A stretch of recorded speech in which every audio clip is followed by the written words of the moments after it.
श्रीमन नारायण मित्रों, महाराज जी ने इस वीडियो में एक ऐसी कहानी के बारे में बताया है जो कि जीवन में एक बहुत बड़ी सीख देती है और हमें भगवान की महिमा के बारे में भी बताते हैं।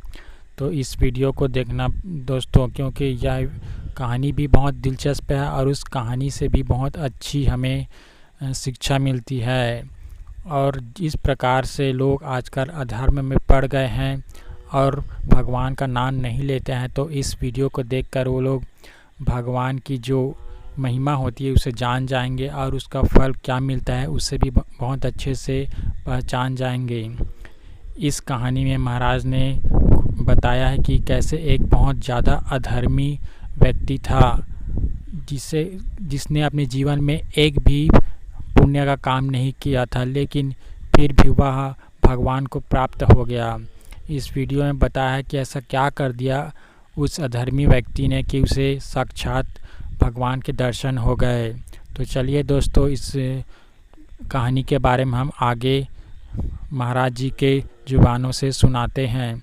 अगर आप अनिरुद्धाचार्य जी के भक्त हैं तो इस चैनल को सब्सक्राइब कर लीजिए, क्योंकि हम इसी प्रकार की बहुत अच्छी वीडियो हम आपके पास लाते रहेंगे। तो चलिए दोस्तों, वीडियो को कंटिन्यू रखते हैं। एक सज्जन, वो कभी भगवान का कोई नाम नहीं लेते थे और जब उनकी मृत्यु आई तो वो किसी को गाली दे रहे थे। वो गाली दे रहे थे हराम ज़्यादा।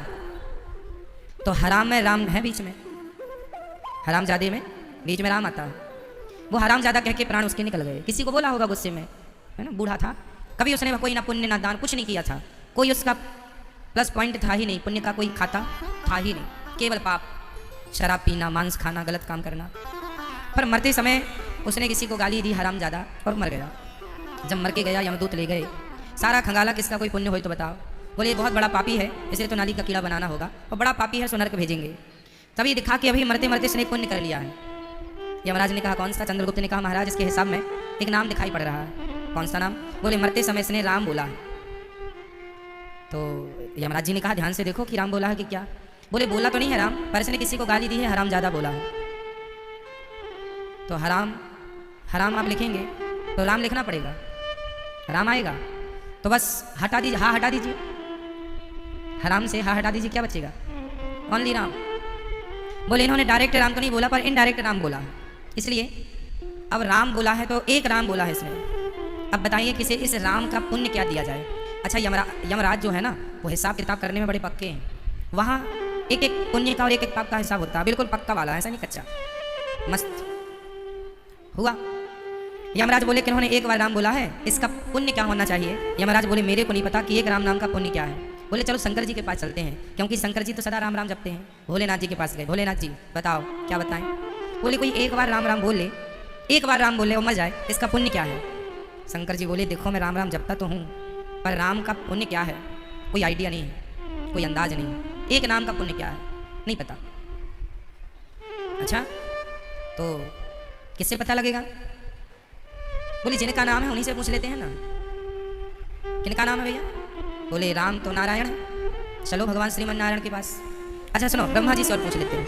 तो शंकर जी भी चले, यमराज भी चले, और वो हराम ज़्यादा बोलने वाला भी चला। तीनों चले। ब्रह्मा जी आप बताओ कि एक राम नाम कोई बोल के मर जाए उसका क्या फल है?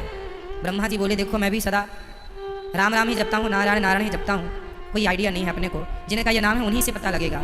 तो ब्रह्मा जी, शंकर जी, यमराज जी और वो हराम ज़्यादा बोलने वाला व्यक्ति सब पहुँचे भगवान श्रीमन नारायण के पास। हाथ जोड़ के बोले हे प्रभु। भगवान ने कहा रे आज ब्रह्मा जी आप आए, शंकर जी भी आए, क्या हुआ? और यमराज जी आप भी संग हो, ये आदमी कौन है? यमराज जी ने कहा महाराज ये मृत्यु लोक से एक आदमी आया है, हम लोग केस को सॉल्व नहीं कर पा रहे हैं, उलझ गए हैं, हम लोगों के पास कोई उत्तर नहीं है, तो संविधान निर्माता आप ही हैं, आप ही बताइए कि जो मरते समय एक बार राम का नाम बोलेगा उसका क्या करें? हम नरक भेजें कि स्वर्ग भेजें? जो आप आदेश करेंगे इसके साथ वही किया। हम अपने मन से कुछ करें और बाद में आप बोलें कि हमारा नाम लिया था और आपने उसके साथ ऐसा किया। आप बताइए क्या करना चाहिए, फिर हम अपने संविधान में सदा के लिए लिख लेंगे। भगवान ने कहा बात क्या है? बोले ये फलाना व्यक्ति है, कोई पुण्य नहीं किया, सारी जिंदगी इसने पाप किया, चोरी की, डांका डाला, शराब पिया, पराई स्त्रियों का संग किया, गायों को मारा, ब्राह्मणों को मारा, बच्चियों को मारा, जितने गंदे पाप सब कुछ किया, महापाप, शराब सब। पर मरते समय इसके मुंह से किसी को ये गाली दे रहा था हरामजादा, और ये मर गया। तो इसके मुंह से राम निकला है इनडायरेक्ट। आप बताइए उस राम का फल क्या दे दूं इसे? बाकी तो इसे नरक मिलेगा ही। वो आदमी तो थर थर काँप रहा था कि भगवान ना जाने क्या बोलेंगे भाई। भगवान बहुत मुस्कुराए और मुस्कुरा कर पूछा, यमराज जी आप इतने भोले हैं कैसे प्रभु? आपको नहीं पता कि एक राम का फल क्या है? नहीं पता प्रभु, पता होता तो हम यहाँ तक क्यों आते? भगवान बोले, ये बताओ आप सब कहाँ खड़े हैं? बोले बैकुंठ में। किसके आगे? जगत के पालनहार के आगे। तो बोले क्यों खड़े हैं? और कौन खड़ा है? बोले ब्रह्मा भी खड़े हैं, विष्णु भी, शिव भी खड़े हैं, ब्रह्मा शिव खड़े हैं, यमराज जी भी खड़े हैं। बोले क्यों खड़े हो? बोले इसलिए खड़े हैं कि इस आदमी ने एक बार राम का नाम बोल दिया। अरे राम का नाम बोलने का यही तो पुण्य है कि वह मेरे समक्ष आकर खड़ा हो जाता है। सो खड़ा हो गया।